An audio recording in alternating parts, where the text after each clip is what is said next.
अस्सलाम वालेकुम नाजरीन, हिस्ट्री ऑफ वज़ीरिस्तान में खुश आमदीद।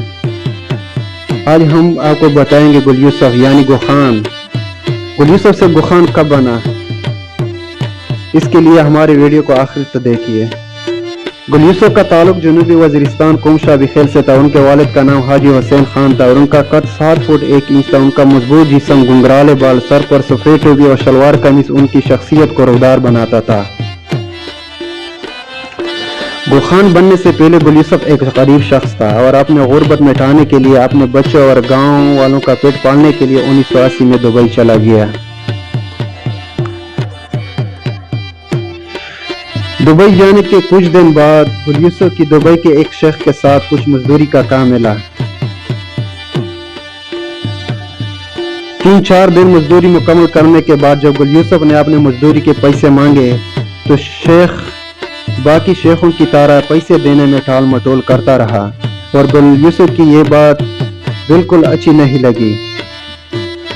इस दिन वो खामोश रहा, लेकिन अगले दिन गुल यूसुफ इसके दफ्तर में जाकर उनके सब कुछ को तोड़ डाला और दफ्तर के बाहर शेख की गाड़ी को भी नहीं बख्शा। गुल यूसुफ कहा करते थे कि मुझे उन लोगों से शदीद नफरत है जो गरीबों का हक खाते हैं, और इस वाक़े के बाद गुल यूसुफ दुबई में छोटी मोटी डकैतियां करने लगा। गुल यूसुफ से गोखान बनने का वाक़या कुछ अजीब है। एक दिन इसने सोचा कि छोटी मोटी डकैतियां तो बहुत की, अभी उनसे कुछ नहीं होने वाला, अभी वक्त है एक बड़ा हाथ मारने का। उसने एक प्लान बनाया कि दुबई के सरकारी मुलाजिमीन की तनख्वाह कब, कहां और कौन सी बैंक की गाड़ी में ले जाएगा, और इसने तनहा इतना बड़ा मंसूबा बनाया और इस मंसूबे में कामयाब हुआ, लेकिन बदकिस्मती से वो बाद में गिरफ्तार हुआ और इस डकैती की सजा में उन्हें जेल भेज दिया गया। किसी और कारनामे तो बहुत है, मगर हम अपने नाज़रीन का टाइम ज़ाया किए बगैर वीडियो को मुख्तसर करते हैं। वज़ीरिस्तान के आज़ाद फिज़ा में पड़ा बड़ा गोखान दुबई के जेल में कुछ दिनों में बेजार हुआ और उनको कैद में रहना मुश्किल हो गया। जेल में हर रोज लड़ाया करता रहा। जब उनसे काम न चला तो गुल यूसुफ ने जेल से एक शीशे का गिलास मिला और उसे तोड़कर शीशे खा लिए ताकि जिंदगी और जेल दोनों से आज़ादी मिल सके, लेकिन कुदरत को यह मंजूर नहीं था और गुल यूसुफ को अस्पताल मुंतकिल कर दिया। अस्पताल वाले ने उनका हालत देखकर यह कहा कि उनका बचना नामुमकिन है, लिहाजा उन्हें वापस जेल भेज दिया जाए। इसके अमल से जेल वाले बहुत परेशान हुए और गुल यूसुफ का ये अमल बाकी कैदियों के लिए रहमत बना, क्योंकि जेलर ने गुल यूसुफ से उनका वजह पूछी और कहा कि आइंदा ऐसा नहीं करेगा। तो गुल यूसुफ ने उनसे कुछ शराइत रखे कि जेल के तमाम बैरकों में नए पंखे लगाए जाए और हर बैरक में एक फ्रिज लगाया जाए ताकि हम भी ठंडा पानी पी सकें।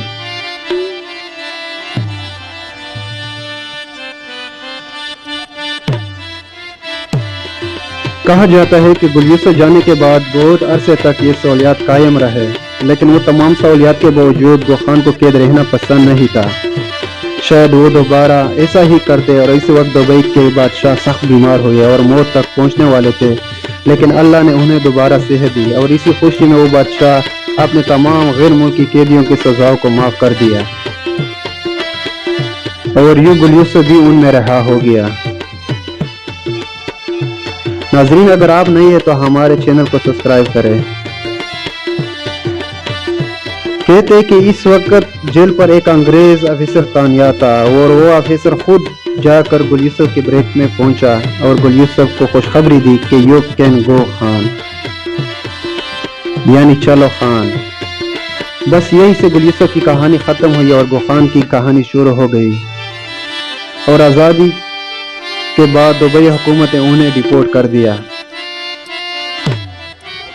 और पाकिस्तान के एयरपोर्ट मुल्तान जब पहुंचा तो हुकूमत पाकिस्तान ने उन्हें मुल्तान के एयरपोर्ट पर गिरफ्तार कर लिया।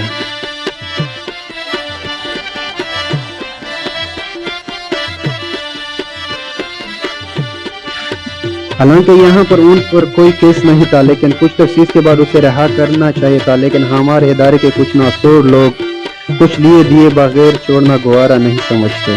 اور لوگوں نے بیگو خان سے یہ توقع رکھی، لیکن دوسری طرف بیگو خان تھا، اس نے پیسے دینے سے صاف انکار کیا اور اس پر اہلکاروں نے ان پر تشدد کیا۔ اس وجہ سے گوخان کو حکومت پاکستان سے شدید نفرت پیدا ہو گئی اور قسم کھائی کہ مرتے دم تک حکومت پاکستان سے اس سے بدلہ لیتا رہوں گا۔ کچھ مہینے بعد رہائی ملی تو وہ اپنے گاؤں وزیرستان پہنچ گیا اور وزیرستان پہنچنے کے کچھ دن بعد اس کا ٹارگٹ سرکاری دفتر، سرکاری کارندے اور سرکاری املاک بنا۔ آہستہ آہستہ اس کے گروپ میں بہت سے بندے شامل ہو گئے اور اس کا گینگ بڑھتا گیا۔ اس نے بہت سارے کارنامے کیے، لیکن چند مشہور کارنامے ہم آپ کے سامنے بیان کریں گے۔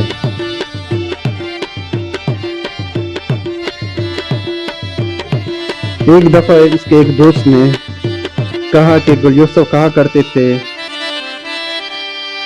کہ ایک دفعہ انہیں افغانستان سے اقوام متحدہ کی گاڑی کو بغیر کسی ماردار کے پاکستان لایا، اور ساتھ میں وہ ایک بینک ڈکیتی کا واقعہ سناتے ہوئے کہا کہ ہم دو لوگوں نے کیسے وانا کے ایک بینک کو لوٹا۔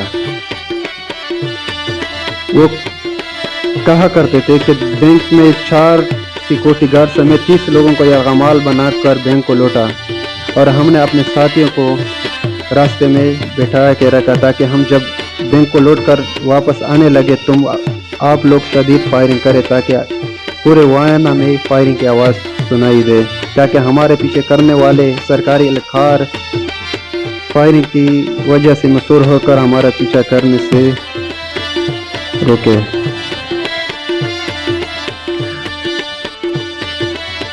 اور اس ڈکیتی میں ان کے ساتھ مکین کا ایک بندہ بھی شامل تھا جو چاول بھیجا کرتے تھے، اور اس وجہ سے وہ بہت مشہور ہے، اس کے حصوں میں بھی لاکھوں روپے آ گئے۔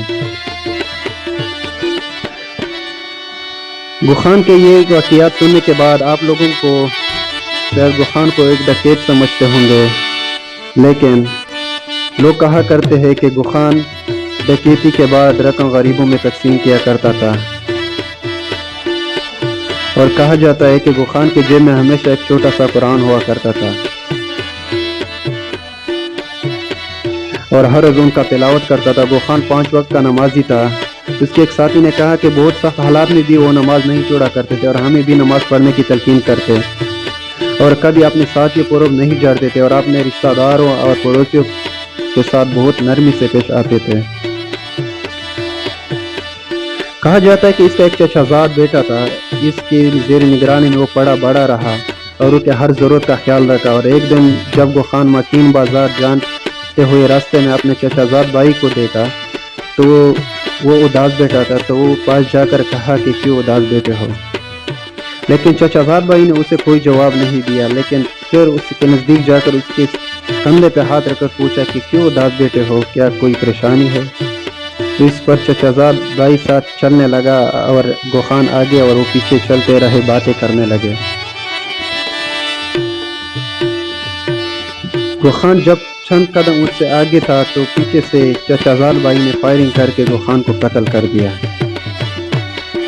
اور یہ گوخان کی قصے کا خاتمہ ہوا، اور بہت جلد پورے وزیرستان میں یہ خبر پھیل گیا کہ گوخان کو قتل کر دیا گیا، اور اس کے جنازے میں دور دور سے لوگ آنا شروع ہو گئے، اور کہا جاتا ہے کہ جنوبی وزیرستان کی تاریخ میں فقیر ای پی کے بعد سب سے بڑا جنازہ تھا۔ ناظرین، ہمارے نئی آنے والی ویڈیو قبائلی علاقے جات کے تعارف پر ہوگا، اس کے لیے ہمارے چینل ہسٹری آف وزیرستان کو فالو اور سبسکرائب کریں اور بیل کا بٹن دبائیں تاکہ آنے والی ویڈیو آپ کو بآسانی مل سکے۔